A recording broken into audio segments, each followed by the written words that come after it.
25,573 জন শিক্ষক শিক্ষাকর্মীর চাকরি বাতিলের নির্দেশে অন্তর্বর্তী স্থগিতাদেশ দিল সুপ্রিম কোর্ট। 16 জুলাই পর্যন্ত চাকরি বহাল রাখল সর্বোচ্চ আদালত। আদালতের নির্দেশ শোনার পর আন্দোলনকারী শিক্ষকেরা 6 দিনের অনশন তুলে নিলেন। এই অন্তর্বর্তী স্থগিতাদেশটা হয়তো আমাদের পক্ষে একটা সাময়িক সমস্যা, কারণ এটা যদি অনেকদিন আগে হাইকোর্টে এসএসসি যদি পরিষ্কার করে তথ্য প্রকাশ করতো, তাহলে এই এত কিছু জলগুলো হতো না, আমাদেরকে ক্লাসরুম ছেড়ে আজকে এই অনশন করছে 6 দিন ধরে বসে থাকতে হতো না, আমাদের আন্দোলনে শিক্ষক শিক্ষিকাদের পড়াশোনা ছাত্রছাত্রীদের হাত ছেড়ে আমরা রাস্তায় আন্দোলনেও নামতাম না। সুপ্রিম কোর্ট জানিয়েছে আপাতত কাউকে বেতন ফেরত দিতে হবে না, তবে এসএসসির 2016 সালের প্যানেলে যারা চাকরি পেয়েছিলেন তাদের মুচলেকা দিতে হবে। পরে তাদের নিয়োগ অবৈধ বলে প্রমাণিত হলে অযোগ্যদের টাকা ফেরত দিতে হবে। সুপ্রিম কোর্ট এও জানিয়েছে সিবিআই যেমন অবৈধ নিয়োগ নিয়ে তদন্ত চালিয়ে যাচ্ছিল সেভাবেই তদন্ত চালিয়ে যাবে, তবে সুপার নিউমেরারি পদ তৈরি নিয়ে মন্ত্রিসভার বিরুদ্ধে কোনো কঠিন পদক্ষেপ করতে পারবে না সিবিআই।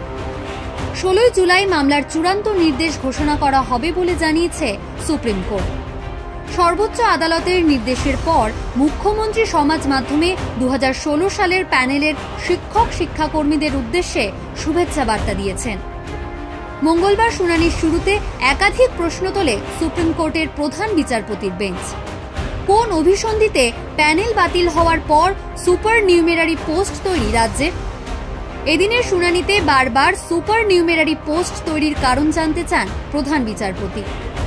ঘটনাক্রম: 2016 নোটিফিকেশন, 2018 নিয়োগ, 2019 প্যানেলের মেয়াদ শেষ, 2021 নিয়োগে বেনিয়ম অভিযোগে মামলা দায়ের, 2022 6,861টি সুপার নিউমেরারি পোস্ট তৈরির সিদ্ধান্ত রাজ্য মন্ত্রিসভার।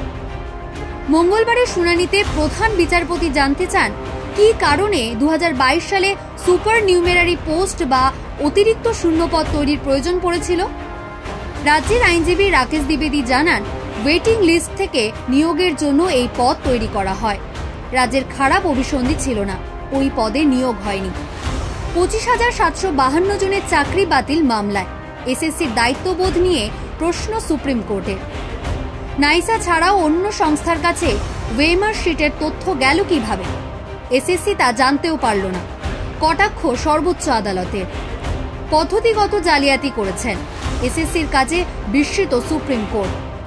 যদিও এসএসসির সওয়াল 23,752 জনের মধ্যে প্রায় 19,000 জনের চাকরি নির্দিষ্ট সময়ে নিয়ম মেনেই হয়েছে।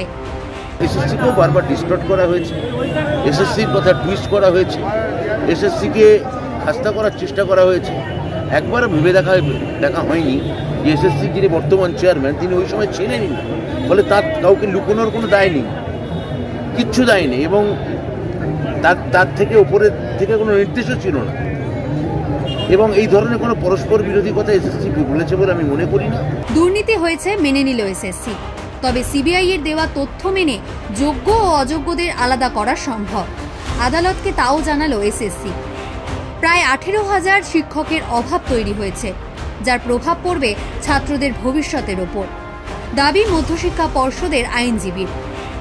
তাদের আদালতে বক্তব্য, মাথা ব্যথা হলে পুরো মাথাটাই কেটে ফেলা যুক্তিযুক্ত নয়, তবে দীর্ঘ শুনানির পর সুপ্রিম কোর্টের নির্দেশে আপাতত স্বস্তিতে চাকরি হারা শিক্ষকরা।